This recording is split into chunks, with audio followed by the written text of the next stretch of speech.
नंदुरबारमध्ये हाणामारीमध्ये आदिवासी तरुणाचा मृत्यू झाला आहे। यानंतर आदिवासी संघटना आक्रमक झाल्यात। आरोपींवर कठोर कारवाई करा अशी मागणी करत इथे मोर्चा काढण्यात आला आहे। आक्रमक आंदोलकांनी नंदुरबारच्या जिल्हाधिकारी परिसरातील गाड्या देखील फोडल्या।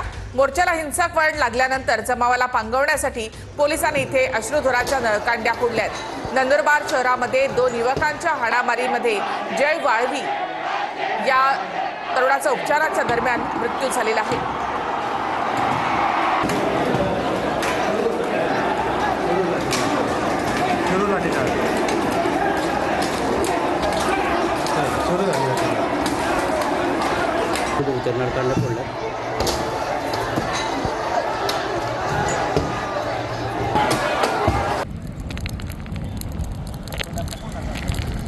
तर इथे दुचाकी देखील अशा प्रकारे आंदोलकांकडून पेटवून देण्यात आली।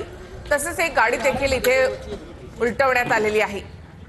आंदोलकांकडून वाहनांची तोडफोड करण्यात आली, जाळपोळ देखील करण्यात आली।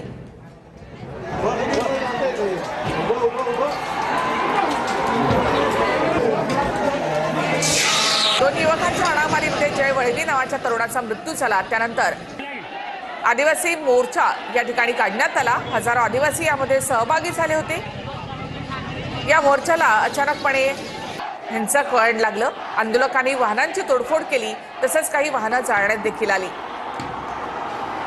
आदिवासी संघटनेच्या वतीने मूक मोर्चा काढण्यात आला होता। मात्र या मूक मोर्चाला हिंसक वळण लागलेलं आहे आणि या हिंसक वळण लागल्यानंतर जे आंदोलक होते त्यांनी या जिल्हाधिकारी कार्यालयातील मोठ्या प्रमाणावरती गाड्यांची तोडफोड जी आहे ती केलेली आहे। मोठं नुकसान जे आहे ते करण्यात आलेलं आहे। तर काही जिल्हाधिकारी कार्यालयाचे जे काही प्रवेशद्वार होते ते प्रवेशद्वारावरील काही काचांच्या वरती देखील दगडफेक जी आहे ती करण्यात आलेली आहे। मोठ्या प्रमाणावरती या ठिकाणी मॉप होता आणि हा मॉपला पांगवण्यासाठी पोलिसांकडून अश्रुधूरच्या नळकांड्या जे आहे ते आता फोडण्यात देखील आलेल्या होत्या। तर या घटनेमध्ये मोठ्या प्रमाणावरती पोलीस कर्मचारी असतील किंवा राज्य राखीव दलाचे कर्मचारी असतील हे जे आहे ते जखमी झालेले आहे। या जखमींना सध्या नंदुरबार जिल्हा सामान्य रुग्णालय तिथे उपचारासाठी पाठवण्यात आलेलं आहे। परंतु मोठ्या प्रमाणावरती मॉप असल्यामुळं या मॉपला पांघरवण्यासाठी पोलिसांकडनं प्रयत्न जरी करण्यात आले असले तरी देखील मॉपकडनं जे हिंसक वळण लागल्यानंतर मोठ्या प्रमाणावरती कलेक्टर ऑफिस जिल्हाधिकारी कार्यालयाचे जे काही गाड्या होते ते गाड्यांची तोडफोड जी आहे ती करण्यात आलेली आहे। मोठं नुकसान जे आहे ते याचं झालेलं आहे।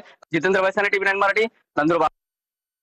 नंदुरबारमध्ये आदिवासी मोर्चामध्ये आंदोलकांकडून वाहनांची तोडफोड करण्यात आली। काही वाहनं या ठिकाणी जाळण्यात आली आहेत।